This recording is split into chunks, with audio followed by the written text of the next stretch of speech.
changes how your right analog stick feels when you move it. Here you have 3 options to choose from.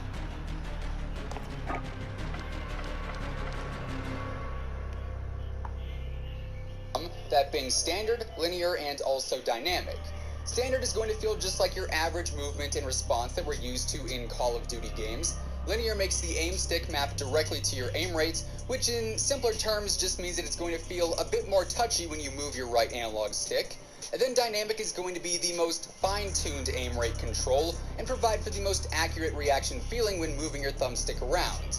And thus, here I would honestly recommend trying out the dynamic style. It might take you a match or 2 to get used to, but I truly do think it helps out a lot with reactionary aiming. Admittedly, at first, I was pretty hesitant to change from the default of standard, since I really saw no reason to change a setting that I was already familiar with. It doesn't hurt to bring significant impact on your vertical sensitivity, significant impact on your gameplay when you adjust it correctly.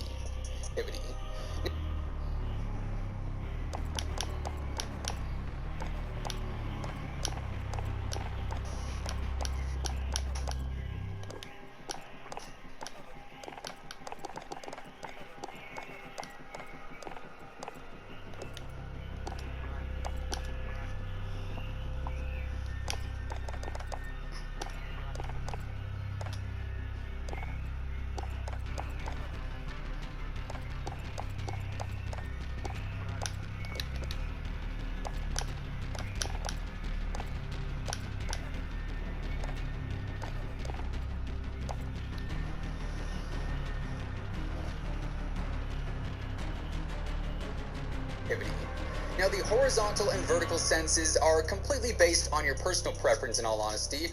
For me, I personally rock a 6 horizontal and a 5 vertical, and I find that to be high enough that I'm able to flick around close range to lock on enemies who are near me, but in those longer range engagements, I'm not flicking around uncontrollably. Like I said though, personal preference is really what comes into play there. What is a bit more important though with sensitivity settings is the ADS adjustments you can end up making, as you can actually individually increase and decrease the high zoom and low zoom sensitivities to your liking.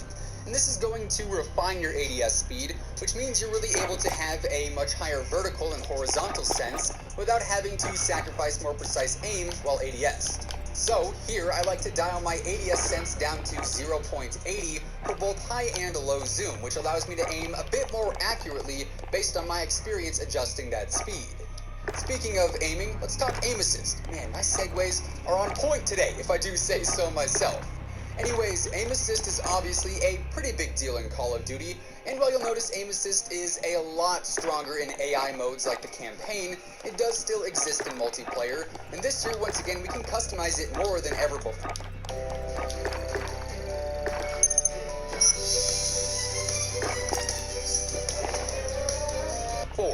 We end up having is a lock aim assist. Man, my segues 0.80 for both high and low zoom, which allows me to aim a bit more accurately based on my experience adjusting that speed. Speaking of aiming, let's talk aim assist. Man, my segues are on point today, if I do say so myself.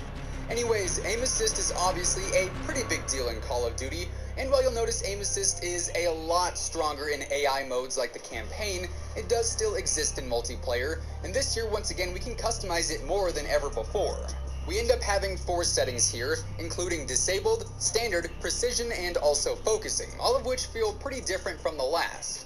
Obviously, disabling aim assist is not going to be super helpful in most cases, because it takes away the game's ability to help you lock onto enemies, so I would strongly advise against turning it off. Standard is what I personally like to use, as it feels strong.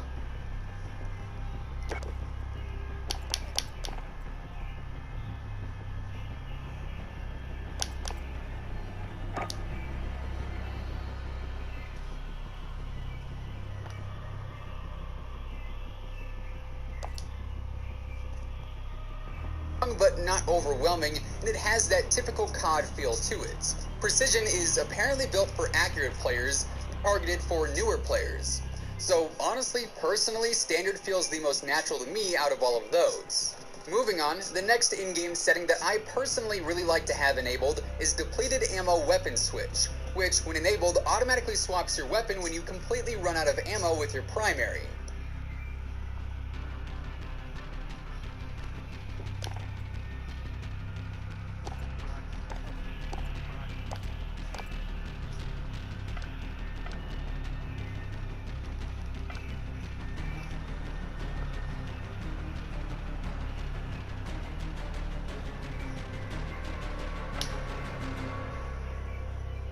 Keep in mind, this does not swap your weapon when you just have to reload, but rather when you have absolutely 0 bullets left in a certain gun, which could honestly save your life, all things considered.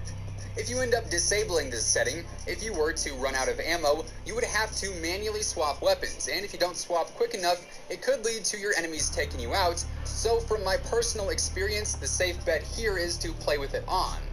Now, jumping over to some of the aesthetic settings, here we're basically aiming to make the game look as good as possible to provide for the most optimal experience. And thus, right away, I would suggest turning film grain all the way down to 0. Film grain.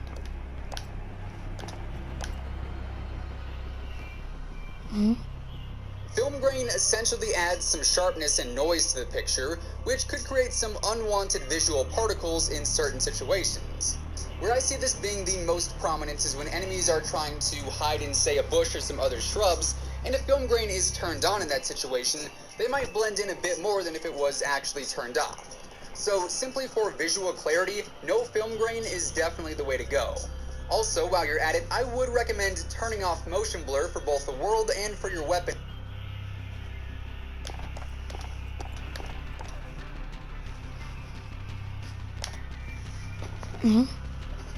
as well. I feel like the example pictures here accurately display what motion blur does to your game, and in general it is going to be a lot easier to spot enemies off in the distance or other certain pieces of information without any motion blur enabled, as obviously whatever it is you can potentially see is not going to be blurry if motion blur is turned off.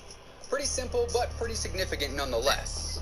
Continuing on, let's talk about some audio settings, because MW has quite a few, and here we're more so interested in audio volume and not so much audio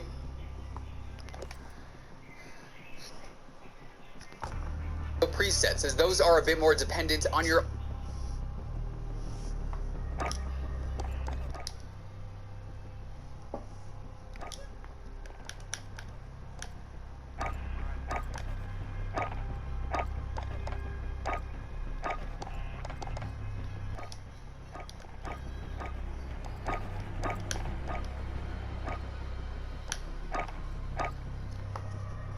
audio situation in specific, and frankly with the limited playtime that I've had on the game thus far, picking out the major changes between each preset is a bit difficult. Regardless, outside of your audio mix, you have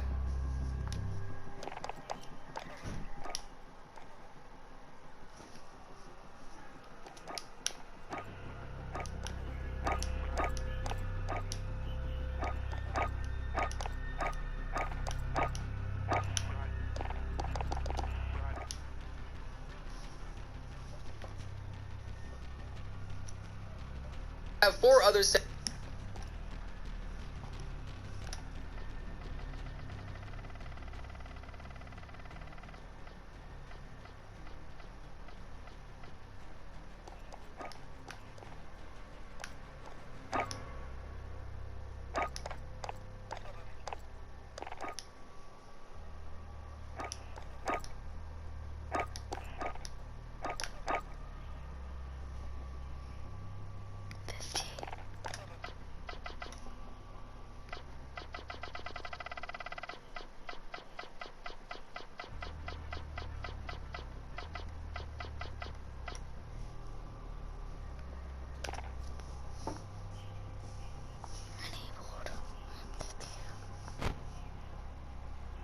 settings to change, that being master volume, music volume, dialogue volume, and also effects volume.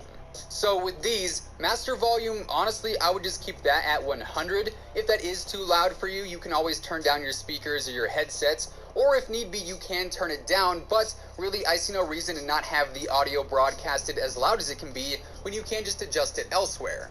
For music volume, personally, I like to have this one on the lower end, at least low enough that it doesn't distract me from playing, but not too quiet so that I'm just sitting in silence on the main menu.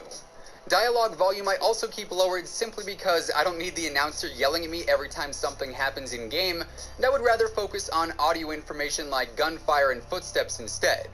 Speaking of gunfire and footsteps and all things of that nature, that's where effects volume comes into play, and seeing as that's really the most important audio intel you can get, I keep effects volume maxed out as well. Next up, network settings are especially important when optimizing your gameplay experience, as a bad connection can seriously ruin the game outright. That said, network settings can get pretty complex, so in the interest of time, I'll just give you the short version of the speech. But basically, playing on a hardwired connection is always going to be the most optimal, that way you can have the strongest connection in game. But if that is not an option for you, playing on a 5 GHz Wi-Fi network is going to be more optimal than a 2.4 GHz network, as that is going to provide a much stronger connection as well, not necessarily as good as being hardwired in most cases, but pretty solid nonetheless. You also want to shoot for having an open NAT type, which will allow you to connect to the most lobbies possible, with the strongest connection possible too.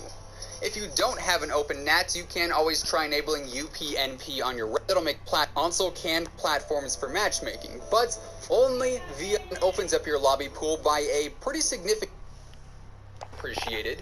And of course, if you are new here and you want to stay up to date with